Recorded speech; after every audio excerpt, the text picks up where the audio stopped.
Today I will be explaining you regarding the male reproductive system. It is a system which is concerned with the sperm formation. It is formed of many parts, especially the testes, accessory ducts, glands, and the external genitalia. Let me elaborate a little bit regarding the testes. Testes, these are one pair, small sized, 4 to 5 centimeter in length and 2.5 centimeter into 3 centimeter wide, oval shaped, pinkish colored primary sex organ of the male. These are present in the thin wall skin pouches called the scrotal sac, or simply you can call it the scrotum, hanging from the lower abdominal wall between the legs. And this scrotal sac is filled with a fluid called as hydrocele. And testis is held in a position in the scrotum by a small, thick white fibers, gubernaculum, and the spermatic cord. And the cavity of the scrotal sac is called as a vaginal coelom. And this scrotal sac or scrotum acts as a thermoregulator because it helps in maintaining the testis temperature from 2 to 2.5 degrees centigrade, lower than the body temperature. This is suitable for the maturation of the sperm. Thus, scrotum protects sperm and spermatogenic tissue from relatively high body temperature.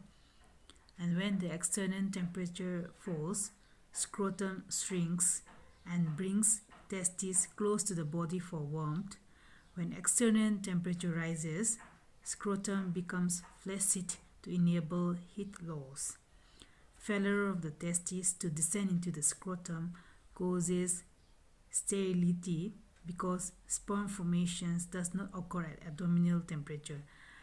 So very warm bath and then the very tight undergarments reduce sperm count, leading to infertility. And in some person, if the testes fail to descend in the scrotum, then it leads to a condition called as a cryptorchidism. CRYPTORCHIDISM, cryptorchidism. So testes, each of the testes is covered with a white fibrous capsule called as the tunica albuginea, which is produced inside the testes as a fibrous septa. And this septa divides the testes into a number of the lobules, maybe around 200 to 300 in number. Each lobule has 1 to 3 convoluted seminiferous tubules, which on inner side becomes straight and open into a network of tubules called the retitestes. So each of the testes is formed of around about 900 seminiferous tubules. So the tunica albuginea is externally covered by a peritoneal layer of flat cells called the tunica vaginalis. So each of the seminiferous tubules is lined by a germinal epithelium, which is formed of two types of cells. The first one is a germ cell, and the second one we call as a Sertoli or nurse cells. So these germ cells are cuboidal, and then they form bulk of epithelium. They undergo spermatogenesis and form the haploid and motile male gametes called the spermatozoa. And then while the Sertoli cells are a few pyramidal shaped cells which provide nutrition to the developing sperms. So the function of the testes is number first is the secretion of the male hormone, that is the testosterone, and then the second one is involvement in the spermatogenesis, or you can say the production of the sperm by the spermatogenesis. And then the second one, you can say secretion of the male sex hormone, that is the testosterone. Then next let me go forward with the next topic, that is the accessory ducts. In the accessory ducts, the main parts are rete, testis, vas efferentia, vas difference, and the epididymis. So the epididymis is a comma-shaped organ. It is located here. It is a comma-shaped organ formed of around 6 meter long, highly convoluted tube, and it is divided into 3 parts. The first part is called as a head or caput epididymis, which received sperm from the rete testis by several fine ciliated ductiles called the vas efferentia. And the second part is the body or corpus epididymis, which is in the middle narrower part. And third, we call the tail or cauda epididymis, which form the lower narrow part.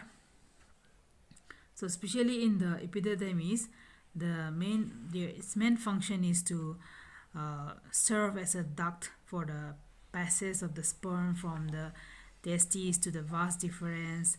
Then the second function is to store sperms prior to ejaculations, and then can say sperm mature during their passage through the epididymis. So these are the main function of the epididymis.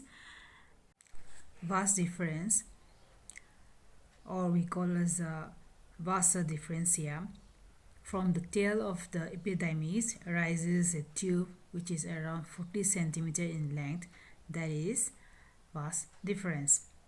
It ascends into the abdominal cavity through the inguinal canal, loops over the urinary bladder, and joins the duct.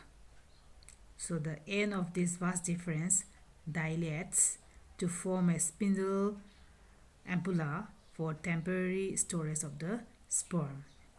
So this vas difference ascends the pelvic cavity through the inguinal canal along with the testicular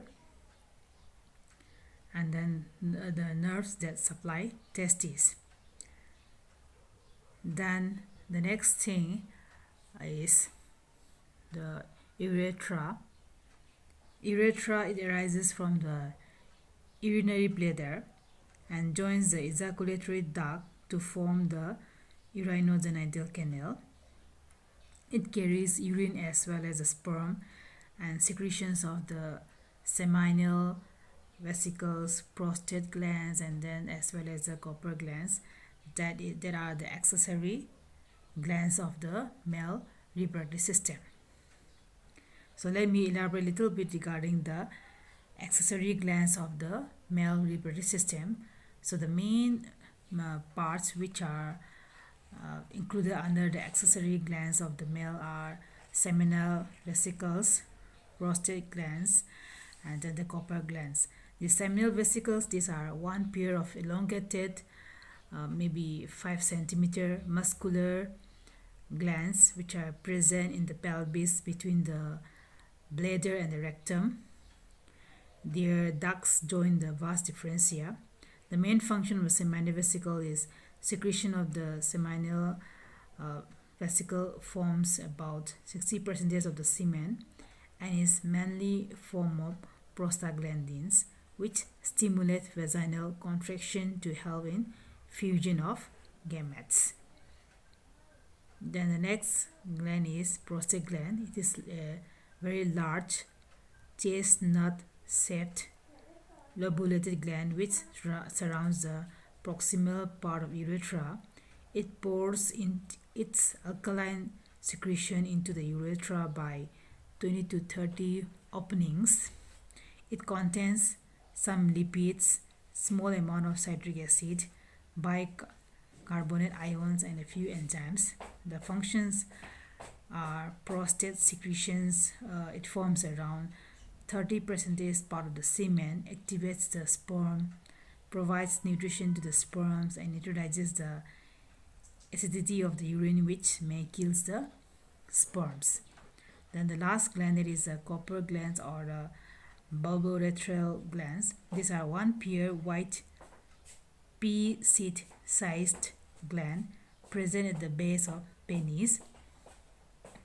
Its function is they secrete a mucus like substance that lubricates the vagina for functionless movement of penis during the copulation.